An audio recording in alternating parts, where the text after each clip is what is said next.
Donc, Tariq, tout à l'heure, a parlé du CBIOS, et donc il est bien représenté ici par Kalina Raskin, donc qui en est la directrice générale. Et donc, je te propose, Kalina, de revenir un petit peu sur cette structure originale. Donc, qu'est-ce que le CBIOS et quels sont ses membres et que fait-il ? Bonsoir à tous. Alors, je suis très heureuse d'être là ce soir pour plein de raisons, parce que ça fait quelques années qu'on se connaît, que Indigo et Bruno notamment portent le biomimétisme, ainsi que Tariq, Emmanuel et Paul. Donc, on est ravis d'être réunis ce soir autour de cette thématique-là. Donc, le CBIOS, Tariq a introduit un tout petit peu la tendance internationale qui est croissante sur cette thématique-là. En Europe, c'est surtout l'Allemagne et la Suisse qui se sont positionnés sur la thématique sur des angles très techniques associés aux matériaux, aux surfaces notamment, un peu à l'architecture. Et en France, c'est un petit peu frustrant parce qu'on a, comme toujours, beaucoup de compétences remarquables, mais une certaine inertie, notamment une inertie politique pour s'engager sur des dynamiques un peu plus en rupture. Et donc en France, on a identifié à peu près 175 équipes de recherche engagées dans la démarche. Maintenant, une grosse centaine d'entreprises qui manifestent leur volonté, au fond, appliquent déjà du biomimétisme, aussi bien des PME que des grands groupes. Mais cet écosystème d'acteurs et de partenaires manquait de structuration, de réseau. Et donc c'est dans ce contexte-là que le CBIOS a émergé en 2014, a été cofondé notamment par Tariq et Emmanuel ici présents, par toute une série d'acteurs, la ville de Senlis, qui est le berceau historique du projet, on pourra y revenir éventuellement à la question-réponse, plusieurs pôles de compétitivité, et maintenant, voilà, au bout de 4 ans, nous sommes de statut associatif loi 1901, avec pour objectif de fédérer le réseau national de compétences en biomimétisme et d'apporter l'ensemble des fonctions support au sens très large du terme, qui permettent à ces acteurs-là de s'approprier la démarche, de se l'approprier de la façon la plus rigoureuse possible. Je pense qu'on en reparlera tout à l'heure dans les échanges. C'est très séduisant, le biomimétisme, c'est sexy. Le gros problème, c'est d'arriver à apporter de la rigueur dans cette démarche-là, de passer de la métaphore au modèle, et donc il y a besoin d'une grande rigueur dans la façon de procéder. Donc ça fait partie des missions du CBIOS, entre autres, avec son réseau de partenaires, que de garantir cette rigueur-là. Donc notre rôle, il est de fédérer les acteurs académiques. On a un conseil scientifique dont on est très fier, qui est composé de très grands acteurs de la recherche académique française dans le domaine. Plusieurs d'entre eux sont membres de l'Académie des sciences, professeurs au Collège de France. On associe également des partenaires économiques qui ont la volonté de s'engager dans du biomimétisme mais qui ne savent pas par quelle boule prendre, comment se l'approprier. Et donc on travaille avec ces acteurs-là. On a maintenant une soixantaine d'adhérents, une centaine de partenaires au sens large, beaucoup de grands groupes industriels, forcément, ils ont un peu plus de moyens que les autres pour essayer de s'approprier la démarche. Et puis, il y a un énorme enjeu autour de la formation. Je pense qu'on en reparlera, mes voisins en reparleront tout à l'heure. Il y a un enjeu autour de la formation, notamment dans l'enseignement supérieur. C'est très frustrant de voir qu'on a énormément de jeunes très enthousiastes sur ce sujet du biomimétisme, et que malheureusement, pour l'instant, on les envoie en Allemagne, en Suisse, faute de cursus universitaire de qualité, ou en tout cas structuré en France. C'est pas la qualité qui manque, c'est la structuration qui manque. Et donc, on œuvre aussi à ces fins-là. Donc voilà en quelques mots le CBIOS. On est une équipe de 7 personnes, on est quelques-uns dans la salle. Et voilà, on sera ravis de répondre à vos questions pour la suite. Merci Kalina. Donc on va essayer de passer un peu à la phase de l'illustration de ce que Tariq nous a montré tout à l'heure, peut-être par différents domaines. Et peut-être on va démarrer par le domaine de la stratégie. Donc Paul, on a découvert dans le film tout à l'heure que tu faisais une thèse sur stratégie et biomimétisme. Donc Paul Boulanger, tu es consultant à Indigo depuis 10 ans. Et donc là, tu mènes depuis un nombre d'années que je ne citerai pas. Il y a des choses dont on ne parle pas, c'est l'âge des femmes et le nombre d'années depuis lequel on travaille sur une thèse. Je crois que c'est des choses qui ne sont pas polies.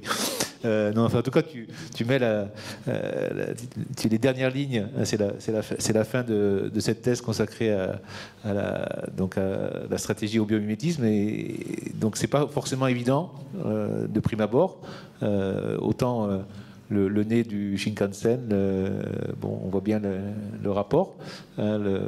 Comment est-ce qu'il y a de la stratégie dans la nature et comment on relie l'inspiration biomimétisme et la stratégie? Alors oui, bien sûr, il y a beaucoup de stratégies dans la nature. D'abord, pourquoi est-ce que c'est légitime d'utiliser le biomimétisme pour explorer le champ stratégique? C'est parce qu'on est arrivé aujourd'hui dans une époque où on est arrivé à un tel niveau de complexité, on est arrivé à un niveau de limitation des ressources aussi, tout un tas de problématiques qui font que les anciens modèles stratégiques qu'on utilisait et qu'on utilise encore malheureusement dans les écoles de commerce, ça ne fonctionne plus, ça ne peut plus fonctionner. Donc il fallait qu'on arrive à trouver, et il faudra qu'on arrive à trouver des choses qui nous font basculer d'un modèle de l'analyse stratégique par la planification à des choses beaucoup plus créatives. Alors ça, c'est ce que disent les académiciens, mais sauf que le problème, c'est qu'en fait, personne ne sait faire. Alors on a testé, effectivement, et on est en train de finaliser ça, une approche par le biomimétisme. Pourquoi? Parce que le biomimétisme, ou en tout cas la nature, elle a le don de poser assez simplement des questions, d'aborder de manière simple des questions qui sont complexes. Par exemple, elle n'arrête pas de poser la question de la limitation des ressources. Et donc faire beaucoup avec peu. Elle n'arrête pas de poser la question de la coopération. Comment est-ce que, y compris avec des concurrents, j'arrive à coopérer, à mettre en place des systèmes qui font qu'on arrive à cohabiter. Elle n'arrête pas de poser la question de l'innovation. Ça, tous les jours, la nature innove, et avec très peu. Tariq disait tout à l'heure que finalement les molécules de base, ou en tout cas les briques de base de l'innovation, il y a très peu de choses. Voilà, donc c'est ça en fait qui fait qu'on peut espérer arriver à quelque chose d'un peu intéressant au niveau stratégique en regardant la nature. Merci. Donc Kalina a parlé tout à l'heure de méthode en disant ça a l'air c'est séduisant, mais comment on fait? Donc peut-être, Tariq, je t'inviterai peut-être à rebondir un petit peu sur cette question des méthodes. Donc concrètement, si on veut faire de l'innovation sur des produits ou des process, comment on peut faire? Sur quoi on peut s'appuyer? Est-ce qu'il y a des méthodes aujourd'hui qui font consensus, qui sont validées? Quels outils sont à la disposition des personnes qui veulent se lancer? Alors c'est un domaine qui est extrêmement foisonnant de propositions. Il y a même beaucoup d'outils d'accompagnement qui sont proposés à travers le monde, mais tous avec parfois une vision un petit peu trop sectorielle, qui va parler juste simplement à des ingénieurs des matériaux, ou au contraire des architectes, ou au contraire très peu de choses à ma connaissance sur le management et sur tout ce qui est l'organisation. Ça commence à venir aussi au niveau international, avec beaucoup aussi excusez-moi, de bêtises parfois, de dites, parce que le thème commence à être très à la mode. Donc je dirais qu'une des premières choses qui est importante, c'est déjà de ne pas réinventer la roue, comme on dit, c'est-à-dire de prendre dans la théorie de l'innovation et dans les méthodes d'accompagnement de l'innovation ce qu'il y a de meilleur, pour bien clarifier les questions qu'on se pose, les problématiques qu'on se pose, et savoir si on n'est pas en train de s'embarquer dans une recherche. Je vous donne un exemple. Est-ce que vous voulez de la colle, une nouvelle colle biomimétique, ou est-ce que vous cherchez, c'est la fonction adhésion? Parce que si ce n'est pas de la colle que vous recherchez, il y a des tas de façons dans le vivant d'adhérer qui peuvent être extrêmement intéressantes pour vous. Maintenant, si vous avez investi dans des machines que vous n'avez pas encore amorties qui font de la colle, ok, on met ça dans votre espace de contrainte. Mais c'est peut-être pas de la colle, sinon que vous avez besoin de trouver. Vous voyez ce que je veux dire? Et beaucoup de problèmes de ce style arrivent en phase très préliminaire. Et ensuite, par contre, une fois qu'on a clarifié ça, la problématique, il y a effectivement des méthodes qu'on a mis au point, entre autres, en collaboration, enfin principalement grâce aux travaux de Pierre-Emmanuel Fayemi, des Arts et Métiers, sur quelles sont les étapes cruciales par lesquelles il faut passer, de la problématique jusqu'à l'identification de modèles vivants potentiels qui peuvent être source d'inspiration, en passant ensuite par la phase de prototypage, d'essai, éventuellement de re-questionner l'ensemble du processus si c'est nécessaire. Et là, en fait, c'est une sorte de méta-méthode qui permet de mobiliser aux bonnes étapes les bons outils. Et des sortes de passages obligés par lesquels, de toute façon, on doit passer si on veut accomplir une innovation qui n'est pas simplement quelque chose d'inspirationnel, où on prendrait un exemple qui nous a inspiré, comme dans le cas du Shinkansen, par exemple, c'est un ornithologue principalement. La méthode était un peu empirique. Merci Tariq. Donc le quatrième cette table ronde, c'est donc Emmanuel Delannoy. Donc Emmanuel, tu as été le créateur et l'animateur principal de l'Institut Inspire pendant 10 ans, donc un centre de ressources et d'action, comme tu aimais le dénommer, et qui se préoccupait donc de la réconciliation de l'économie et de la biosphère et de la biodiversité. Donc tu es aussi un écrivain, pas encore à rue de l'Échiquier, mais je crois qu'on est sur le bon chemin pour que tu trouves enfin l'éditeur de ta vie. Et donc tu as écrit 2 livres, le premier qui s'appelle L'économie expliquée aux humains et le second Perma-économie, donc beaucoup d'économie. Et donc peut-être que tu peux nous parler d'économie et de biodiversité. Donc comment on peut réfléchir et faire évoluer nos modèles économiques en s'inspirant de la nature?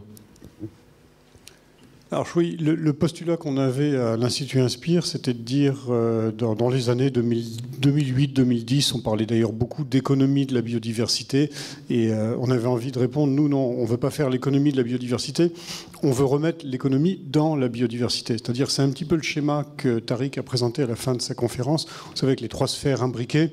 Alors c'est un schéma qu'on doit à René Passé, d'ailleurs, qui date de 78, mais où on a effectivement la biosphère, qui est le réceptacle ultime de toute chose, finalement, l'anthroposphère, la sphère humaine qui s'épanouit au sein de la biodiversité, de la biosphère, et l'économie qui est une invention, un instrument inventé par l'humanité pour produire des richesses, mais qui se situe donc à l'intérieur de la sphère humaine.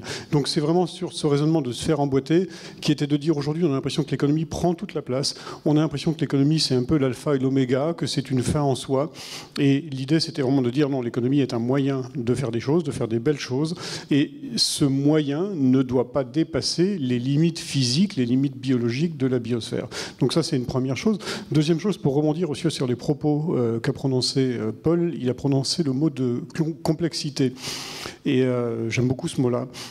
Comme le rappelle souvent Edgar Morin, hein, complexité, ça veut dire tisser ensemble. Là aussi, c'est la notion de réseau du vivant. Et finalement, un écosystème, la biosphère, même au sens large, l'écosystème des écosystèmes, c'est pas un catalogue d'espèces, de plantes, d'animaux, de champignons, d'oiseaux, de poissons, etc. C'est plus que les espèces, finalement, plus que les individus au sein des espèces, les relations entre toutes ces entités. Et dans les systèmes complexes, ce qui est essentiel à comprendre, c'est que finalement, l'essentiel, il n'est pas dans les points, dans les termes, dans les entités. L'essentiel, il est dans les relations. Et finalement, quand on regarde les choses en économie, c'est un petit peu la même chose. L'économie, si vous n'avez que des individus, si vous n'avez que des points non reliés entre eux, vous n'avez pas d'économie qui fonctionne. L'économie ne fonctionne que par les réseaux, ne fonctionne que par les interconnexions. Et ça, c'est un point fondamental, c'est qu'on peut donc s'inspirer de cette dimension fondamentale qui est la complexité des réseaux du vivant. Et dans les leçons scientifiques de ces 10, 20, 30 dernières années peut-être, c'est notamment que la productivité et la résilience des écosystèmes sont liées en grande partie à la densité des relations qu'on va trouver entre les individus, entre les espèces, entre les populations qui peuplent ces écosystèmes. Et donc ces nouveaux modèles économiques, c'est des modèles qui vont être basés essentiellement sur la coopération. Et finalement, la coopération, c'est pas autre chose qu'une interrelation dans laquelle on a projeté une intention. Les interrelations, elles sont le fait de l'évolution, des milliards d'années d'essais-erreurs qu'on va avoir dans l'évolution. Les intentions qu'on va pouvoir mettre dans l'économie, c'est de se dire, si on fait les choses ensemble, on va pouvoir gagner tous les deux. On gagnera en agilité, on gagnera en souplesse, on gagnera en résilience, et on sera à la fois plus efficace et plus durable. Ça, c'est une leçon essentielle des systèmes vivants. L'autre point que j'ai envie d'évoquer, c'est encore quelque chose qu'a montré Tariq, mais il a dit beaucoup de choses en à peine 20 minutes, c'est le rôle vraiment prépondérant de l'information dans les systèmes vivants. Là aussi, il y a un travail qui a été remarquable, qui a été dirigé par Pierre-Henri Gouillon, qui s'appelle Le fil de la vie, et qui démontre une chose, c'est que finalement, quand on parle d'évolution des systèmes vivants, peu importe les supports. On a souvent tendance à faire la confusion entre l'information et le support de l'information. Le support d'information, ça peut être les livres que vous avez sur vos chaises, ça peut être un CD-ROM, ça peut être une clé USB, ça peut être quelque part dans le cloud. C'est pareil dans les écosystèmes. Le support de l'information, ça peut être l'ADN dans vos cellules, dans les noyaux de vos cellules plus exactement. Ça peut être les informations qui vont circuler dans les écosystèmes. Ça peut être toute cette dynamique-là, mais peu importe le support, finalement, c'est l'information qui évolue et c'est l'information qui est le siège de l'innovation. Et une économie qui mise sur l'information, qui mise sur la coopération, c'est une économie qui va innover beaucoup plus et qui va s'adapter à ces changements radicaux qui sont devant nous, parce que nous verrons énormément de changements dans les décennies qui viennent, beaucoup plus que nos parents n'en ont vu pendant toute leur vie, beaucoup plus que nos grands-parents n'en ont vu pendant toute leur vie. Les choses sont en train de s'accélérer extrêmement rapidement. Et ces nouveaux modèles économiques, est-ce qu'ils existent déjà? On parle beaucoup d'économie circulaire. Est-ce que l'économie circulaire, comme on en parle aujourd'hui, répond à ce cahier des charges?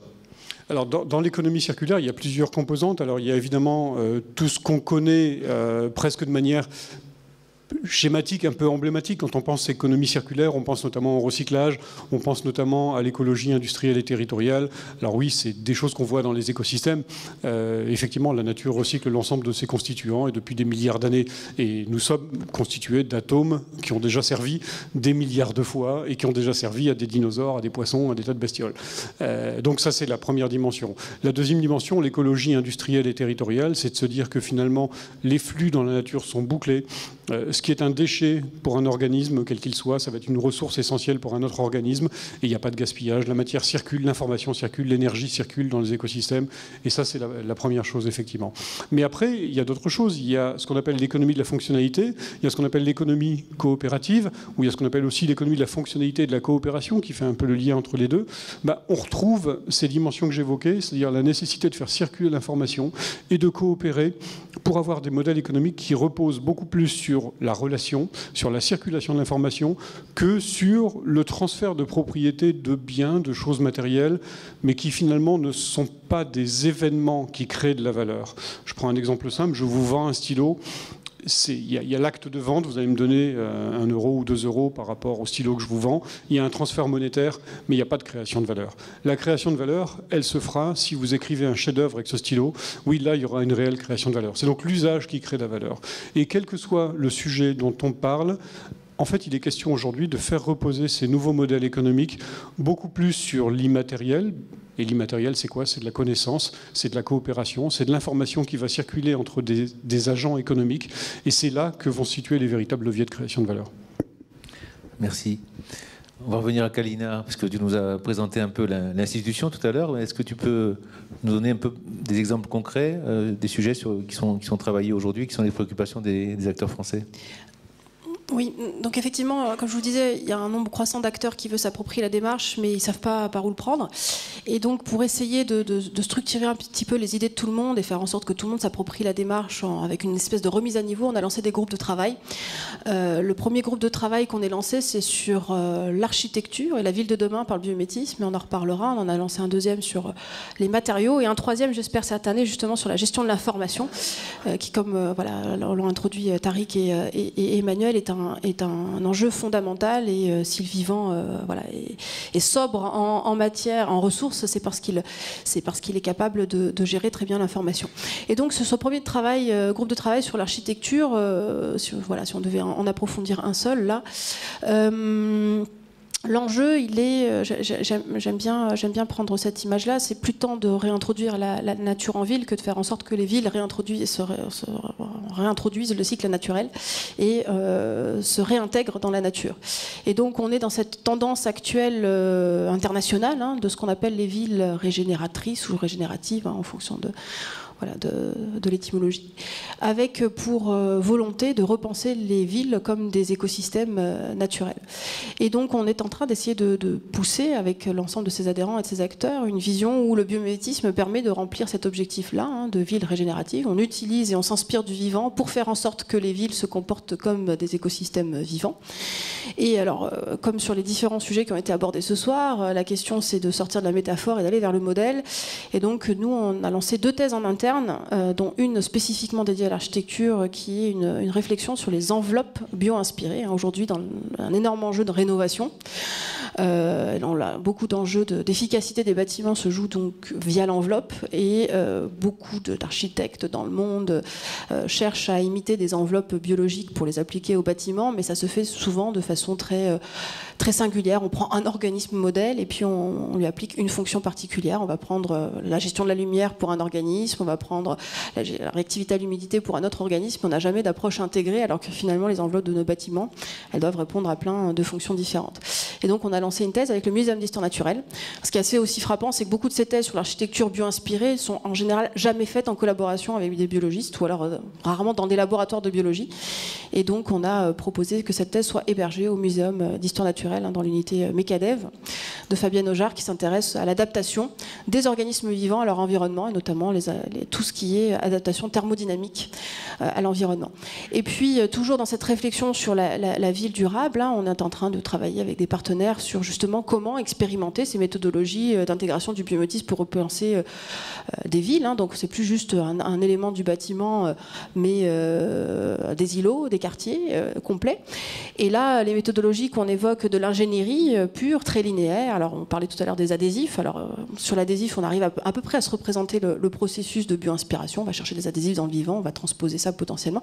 Alors quand on vous dit on veut imaginer une ville sous l'angle du biométisme avec ces centaines de paramètres à intégrer et cette multifonctionnalité colossale, c'est très compliqué.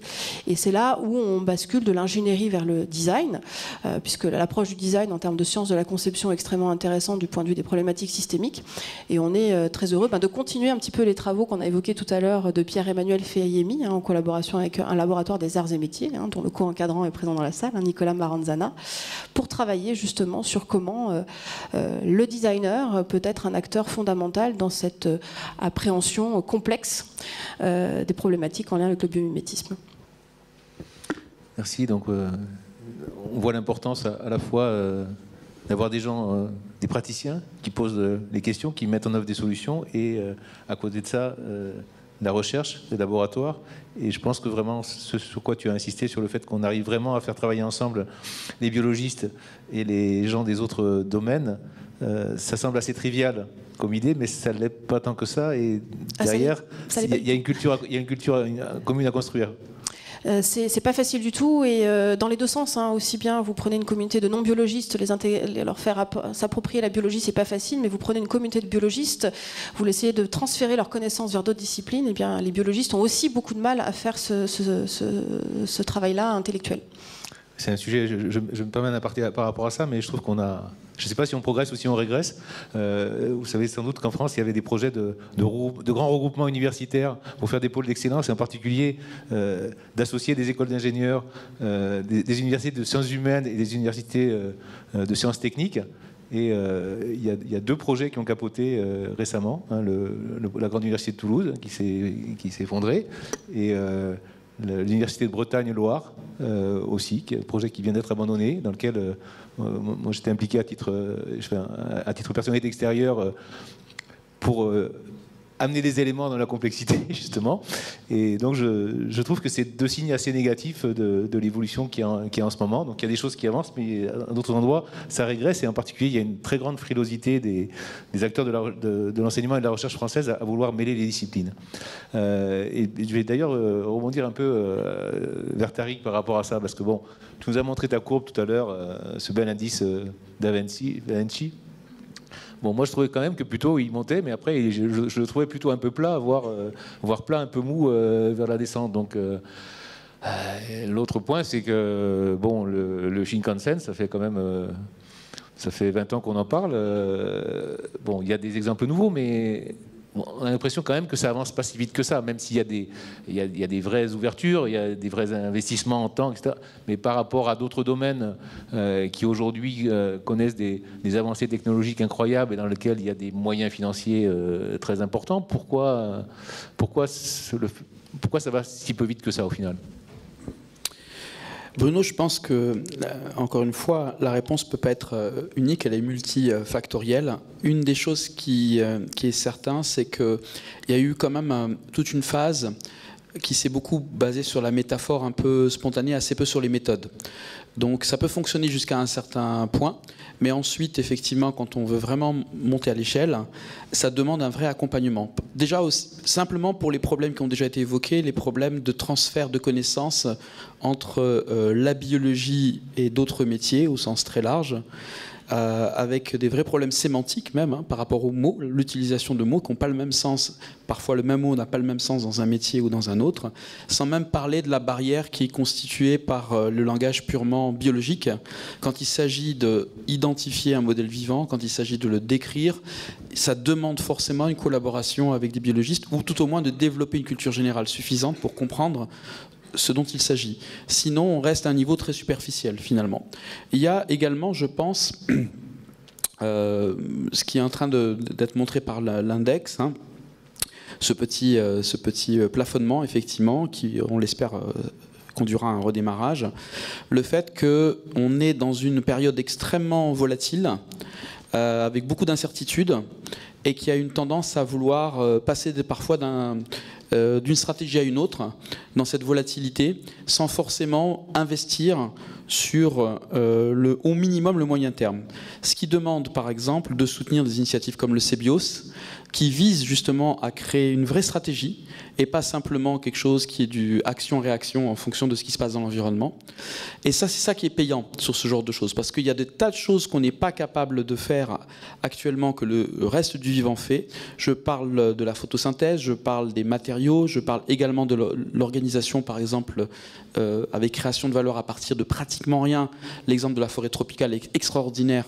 Beaucoup d'eau, beaucoup de soleil, mais une terre pauvre au départ, et pourtant forêt tropicale avec création de valeur à tous les étages. Pourquoi ? Par le jeu de la diversité, le jeu des collaborations, les jeux interspécifiques, etc. Et donc on voit un potentiel énorme avec très peu de moyens au départ, hein, énorme.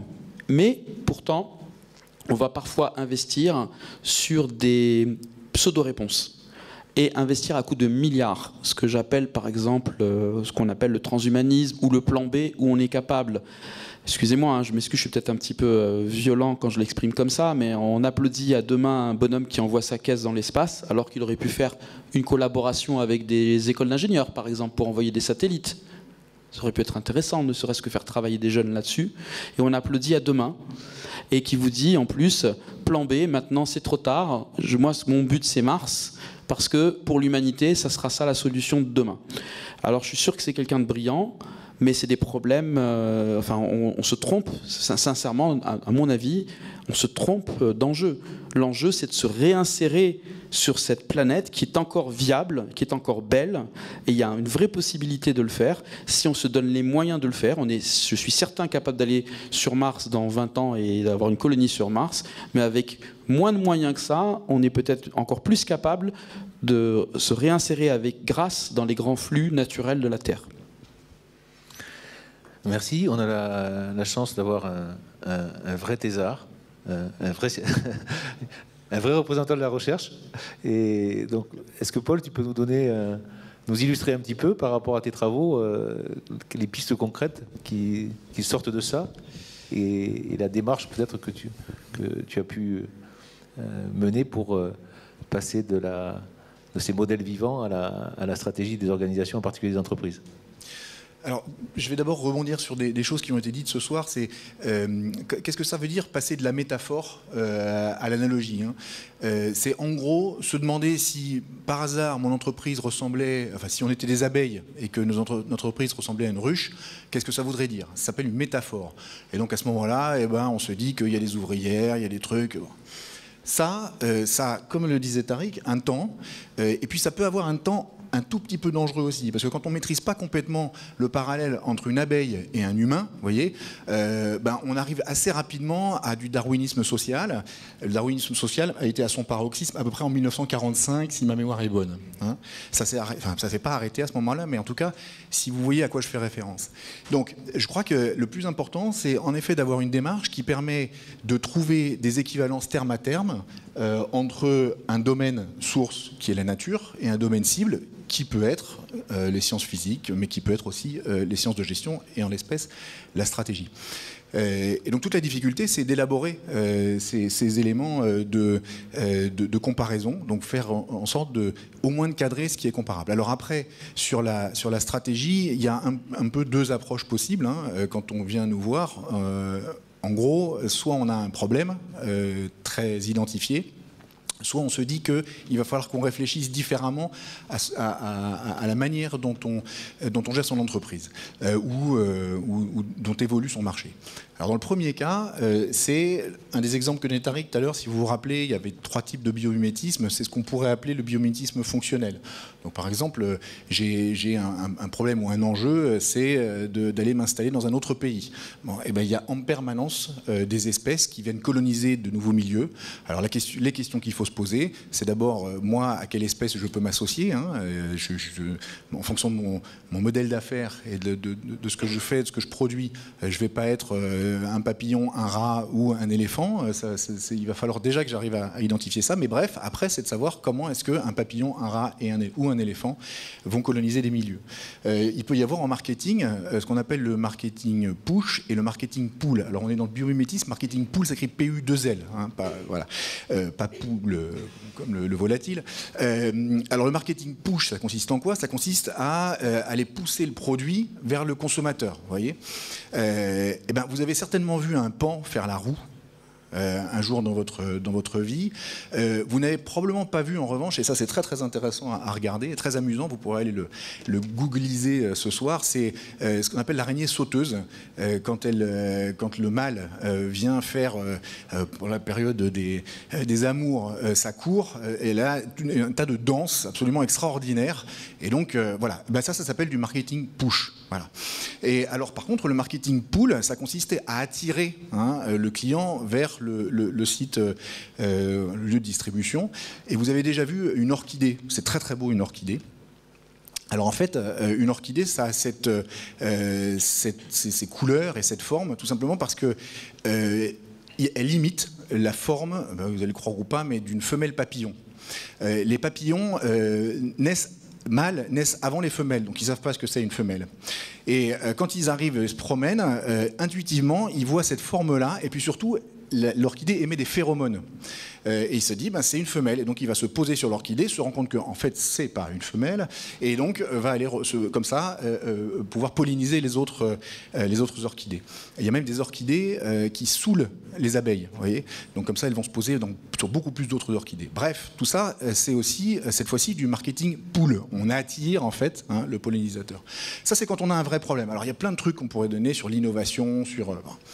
Et puis après, il y a quelque chose qui est beaucoup plus compliqué, et je pense que c'est là qu'il faut être beaucoup plus exigeant en termes de méthode, c'est quand on commence à modéliser un marché, et là on va s'intéresser à ce que nous, comme entreprise, on est en tant qu'espèce, c'est-à-dire finalement à quoi est-ce qu'on peut se rattacher comme espèce totem, pardon, et notre marché, à quoi est-ce qu'il peut se rattacher? Est-ce que notre marché, il est, justement, est-ce que c'est la forêt tropicale? Est-ce qu'il y a un foisonnement, une grande biodiversité et une forme de stabilité aussi? Au contraire, est-ce que je suis sur les pentes d'un volcan? Il va falloir que je me pose un certain nombre de questions, et puis après, sur mon espèce, je vais me demander si j'ai un type de reproduction sexuée ou autre. Alors je ne vais pas vous donner tout le détail parce qu'en plus ce serait un peu fastidieux, mais l'idée c'est bien de pouvoir, à travers une grille d'analyse, au moins se poser la question de la vraie ressemblance entre un marché, un écosystème et une espèce et votre entreprise.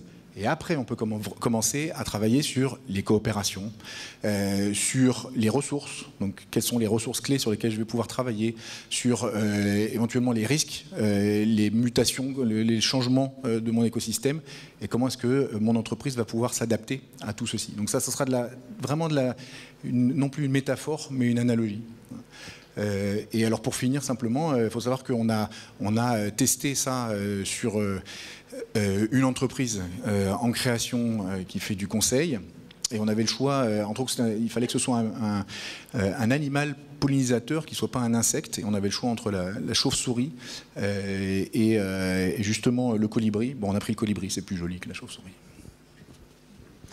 Merci. Le temps passe, c'est passionnant, on pourrait y passer des heures. Je vais peut-être réessayer. Est-ce qu'il y a des questions dans la salle? Bonjour Sylvain Boucheran, merci beaucoup pour ces exposés très intéressants et inspirants. Une remarque qui peut-être est un des freins au développement du biomimétisme.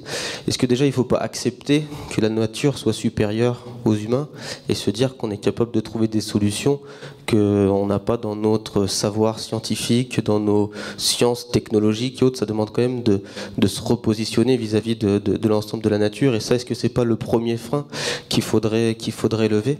Et une question qui est venue en vous écoutant, j'ai l'impression qu'on présente beaucoup dans le biomimétisme le beau côté de la médaille de la nature, mais dans la nature il y a aussi des choses pas forcément sympathiques, il y a de la violence, il y a pas mal de choses. Est-ce que dans le biomimétisme on prend tout ou pas, et est-ce que ça ne le dénature pas, cette inspiration de la nature justement?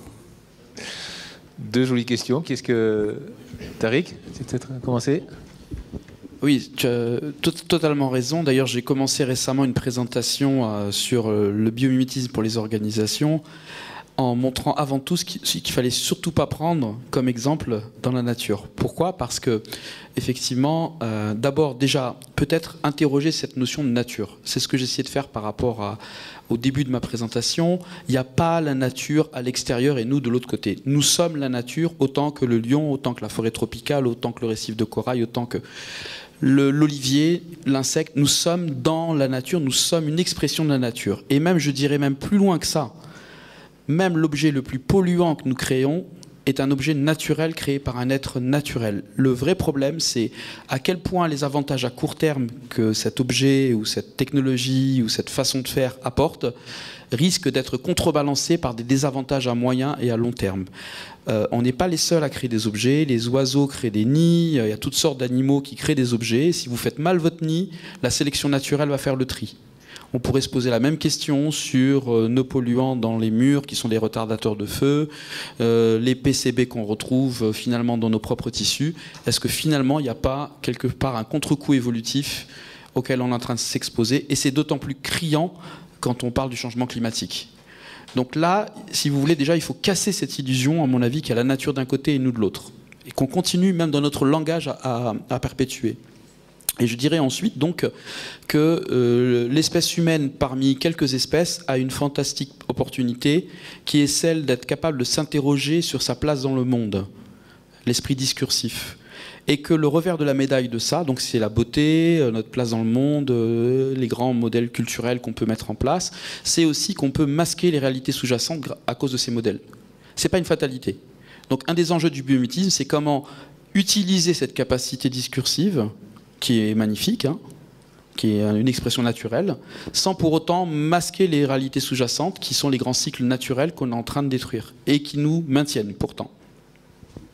Je ne sais pas si quelqu'un d'autre veut ajouter. Merci. Emmanuel, une petite réponse? Oui, un mot là-dessus. Ce qui est assez amusant d'ailleurs, c'est qu'il y a effectivement une nature, une biodiversité qui peut nous être sympathique, comme ça de premier abord. Et puis il y a cette relation d'attirance, de répulsion, fascination, répulsion.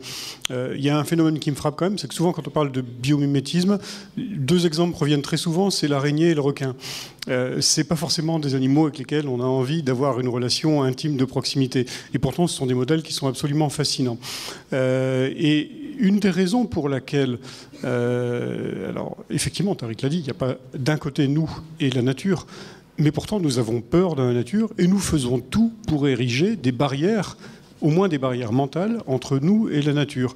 Nous avons tout fait pour nous extraire du reste du vivant non humain. On a inventé l'industrie, finalement, pour créer un monde qui soit un petit peu conditionné à notre image, un monde un peu aseptisé, qui n'a plus rien à voir avec le vivant. On a inventé la révolution agricole pour avoir une manière de produire nos aliments qui soit le plus déconnectée possible des cycles du vivant. L'expression ultime, c'est un peu l'agriculture hydroponique, avec ces fraises ou ces tomates que vous achetez, qui n'ont jamais touché le sol et qui n'ont jamais vu un ver de terre ou un pollinisateur de leur vie, ou alors des bourdons élevés en cage. Donc on est vraiment sur un modèle extrême d'artificialisation parce que nous avons peur de ces cycles naturels. Et la vraie question, c'est de se dire, mais finalement, est-ce que la leçon ultime du biomimétisme, ce ne serait pas de dire, mais comme vous l'avez suggéré d'ailleurs, c'est peut-être renoncer aussi à essayer de domestiquer, à essayer d'artificialiser cette nature et passer à un autre âge dans les relations entre l'humain et le non-humain. Il y a effectivement, alors avant la pensée moderne, avant Descartes, avant le néolithique, enfin, on pourrait remonter très loin comme ça, il y a l'homme au milieu de la nature. Pas trop loin, s'il te plaît. Pas trop loin. Non, mais l'homme au milieu de la nature qui subit les caprices quotidiens de la nature. Et puis il y a eu effectivement toutes ces révolutions technologiques qui ont visé à nous extraire de cette nature. La prochaine étape, c'est pas le retour à la nature, c'est pas le retour à la précarité, aux caprices quotidiens, mais c'est plutôt d'essayer de composer avec le vivant, de jouer un peu avec le vivant, un peu comme un surfeur qui va jouer avec la vague, mais sans nécessairement, et d'ailleurs c'est le cas, le surfeur ne maîtrise pas la vague, il ne maîtrise pas la vitesse, la puissance de la vague, mais il s'en sert. Et je crois que le prochain âge de la relation entre l'humanité et la biodiversité, c'est justement d'arriver à nous appuyer, à nous servir de la puissance de l'évolution, de la diversité, mais sans la contraindre et sans forcément chercher à la canaliser. Merci. D'autres questions? Oui.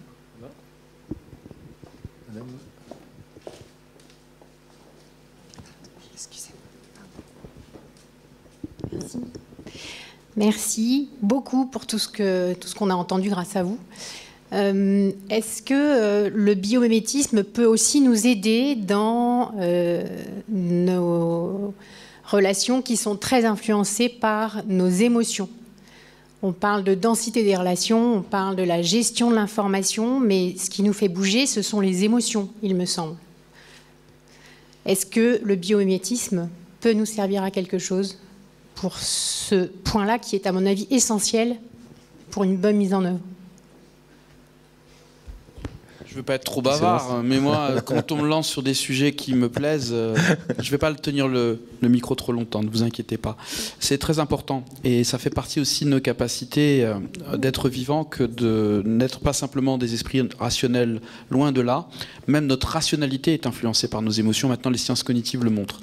Et une des choses qui est à mon avis un frein au changement, c'est que par rapport aux grands enjeux environnementaux, crise de biodiversité, climat et aussi disparité économique, autant il faut être clair par rapport au constat, autant parfois les gens comme moi, comme beaucoup d'autres, qui ont travaillé sur ces questions-là pour essayer de mobiliser, ont fait peut-être une erreur de simplement rester sur les messages négatifs, anxiogènes. Et que donc, je crois qu'il est important déjà de s'ancrer dans une sorte de, n'ayons pas peur des mots, de gratitude par rapport à la beauté du vivant qui s'exprime dans cette planète. C'est un désert lunaire extraordinaire, les astronautes l'ont dit, quand on est sur un autre astre comme la Lune et quand on voit la Terre de là-haut, c'est incroyable de se dire qu'elle héberge toute cette vie. Surtout quand on la voit du point de vue d'un endroit où on risque sa vie à chaque instant parce que la biodiversité n'est pas là pour nous maintenir. Tout est dépendant de la technologie. Et donc, une fois qu'on s'est ancré dans ce plaisir d'être vivant sur Terre, je dirais même ça, là on peut affronter les problèmes. Mais il ne faut pas rester sur les problèmes, il faut se donner une direction souhaitable, un cap.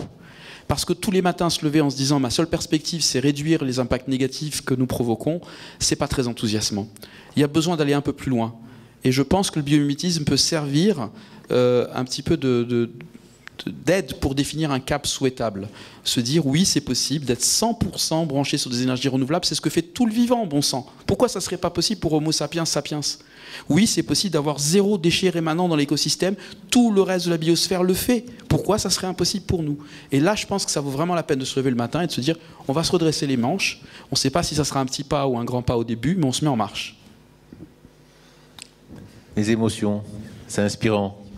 Paul et Kalina, je crois aussi, qui interviendra après. Bon, oui, simplement. Alors, moi, ça m'inspire 2 réflexions. D'abord, il y a une science qui s'appelle l'éthologie, qui fait le lien, enfin, qui nous considère nous comme des animaux. Alors un peu, oui, comme des animaux qui ont des émotions, et on a une approche comme ça de comparaison entre les sociétés animales en l'occurrence et les sociétés humaines. Et puis il y a autre chose, c'est que je me demande aussi si c'est pas à l'inverse les émotions qui vont aider le biomimétisme parfois. C'est tout un tas de théoriciens qui disent que on ne va réussir le défi du développement durable qu'à partir du moment où on va réussir à se reconnecter avec la nature. Alors peut-être en effet que le biomimétisme c'est une méthode qui permet la reconnexion.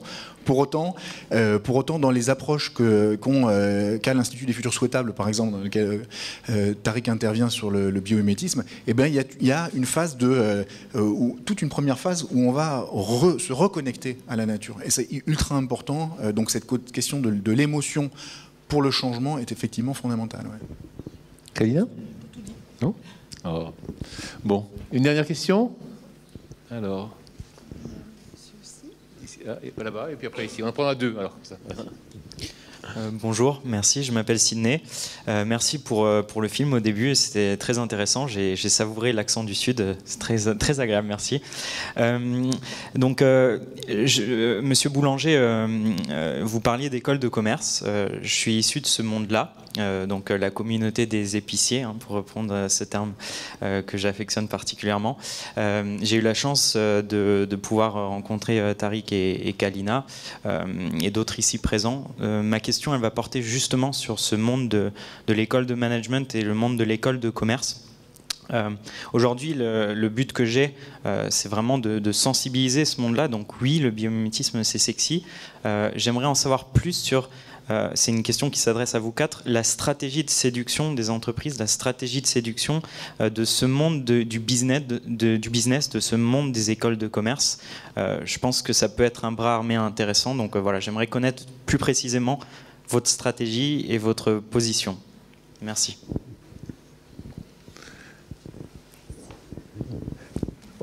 Bon. Un membre de la communauté des épiciers. Alors d'abord, on guérit, hein, on guérit beaucoup de ça, hein, d'avoir commencé par une école de commerce. Votre question, elle est extrêmement intéressante. Alors là encore, une première réflexion qui est la question du logiciel. C'est-à-dire qu'en fait, le marketing, et on parlera tout à l'heure des nudges, hein, d'ailleurs, comme beaucoup de choses que fait l'humain, c'est toujours une pièce, hein, et il y a deux faces à cette pièce-là. On parle de médaille en général. Et en l'occurrence, ce serait très facile d'utiliser toutes les méthodes qui sont mises en œuvre dans les écoles de marketing pour faire des choses intelligentes. Bon. C'est pas toujours le cas. Voilà. Donc en effet, il y a un vrai travail qui est à faire, et c'est un travail de longue haleine parce qu'il faut changer un peu l'académie, il faut changer le corps professoral, tout ça c'est long. Voilà. Donc on s'y attaque. Hein, je pense que vous pourrez également témoigner. La deuxième chose, c'est que je crois que dans les écoles de commerce, comme dans n'importe quelle école d'ingénieur ou ailleurs, il faudrait qu'on puisse réintégrer les humanités. Ce qu'on appelait les humanités, et donc c'est la question de l'éthique notamment et de la rhétorique. C'est vers quoi est-ce que je dirige ma puissance et comment est-ce que j'utilise ma parole. Voilà. Mais ça aussi, ce sera très long. Kalina ? Pour rebondir sur ce que vient de dire Paul, et n'apporter qu'une réponse partielle à ce que vous demandiez, hein, Sidney. Aujourd'hui, par exemple, hein, sur les interlocuteurs du CBIOS, c'est principalement les départements développement durable et les départements de la R&D qui viennent et qui s'intéressent au biomimétisme. C'est rarement par les profils émanant des écoles de commerce, et c'est dommage. Donc il y a effectivement un travail à faire là-dessus, qu'il y a une appropriation. Et ensuite, en général, l'entreprise l'adopte dans sa stratégie, notamment sa stratégie commerciale, à partir du moment où il y a une réelle opportunité de marché sur les produits et les stratégies qui sont développées, ou une opportunité marketing qui n'est pas à négliger du point de vue du biomimétisme. Mais aujourd'hui, les points d'entrée principaux, en tout cas de notre expérience à nous CBIOS, ce sont principalement les gens qui sont à la recherche, à l'innovation, ou au développement durable de ces entreprises. Merci. On va prendre une dernière question, si on veut rester à peu près dans les temps. Il y avait une devant, Marilyn, là peut-être, monsieur. Bonjour, Steven Ware, architecte chez Art & Build. J'aimerais répondre à une question qui est venue tout à l'heure sur les effets psychologiques ou sur les émotions. On a livré il n'y a pas longtemps, à 200 mètres d'ici, un bâtiment en bois, R+7, donc le plus grand bâtiment tertiaire en France. Pour nous, l'utilisation du bois, c'était d'abord une sorte de biomimétisme dans la mesure où ça rentre dans le benchmarking de l'utilisation des ressources, matière, énergie, etc. Donc on était convaincus que d'utiliser le bois, c'était une bonne cause. Ce qu'on ne savait pas, c'était l'effet biophilique du bois. Donc les biologistes nous disent aussi que quand on est dans un environnement avec des plantes, avec rappel de la nature, donc de notre système, de notre biosphère, on a aussi 10% de réduction de la pression diastolique, 10% de réduction de cortisone, 10% de réduction des battements de cœur, de rythme systolique, de rythme cardiaque. les indices principaux de la stress. Donc, quand on est dans un bâtiment en bois, quand on a les effets biophiliques, donc, qui sont aussi, d'une certaine façon, le résultat d'un biomimétisme, que ce soit visuel ou autre, on a un effet sur les émotions et donc c'est bénéfique. Donc, je pense qu'il y a énormément de choses qui sont liées dans ce que les biologistes nous apprennent. Donc, là, je voulais juste intervenir parce que je sentais qu'il y avait aussi dans le marketing du biomimétisme, il y a aussi ces effets cognitifs sur le bien-être humain et ça aide énormément à passer certains messages, voire avaler un plus-value si on veut faire du R&D dans un bâtiment. Merci. J'aurais profité de l'intervention de notre ami d'Artenbill pour parler d'un joli projet qui a été, dans lequel Indigo a participé et qui est à la fois où on va retrouver de la biophilie et du biomimétisme, qui est le bâtiment du Centre international de recherche sur le cancer à Lyon, puisqu'on a un travail là aussi sur les enveloppes, et donc avec des solutions passives pour gérer le rapport à la lumière, à l'éclairement, et avec une prégnance forte du monde végétal, on va dire, je pense qu'on peut dire, qui permet d'associer ces deux notions très techniques, d'avoir des équipements qui répondent à des solutions d'éclairement, mais aussi une inspiration dans la nature. Donc je vous invite à aller voir le projet, vous pouvez trouver ça sur YouTube.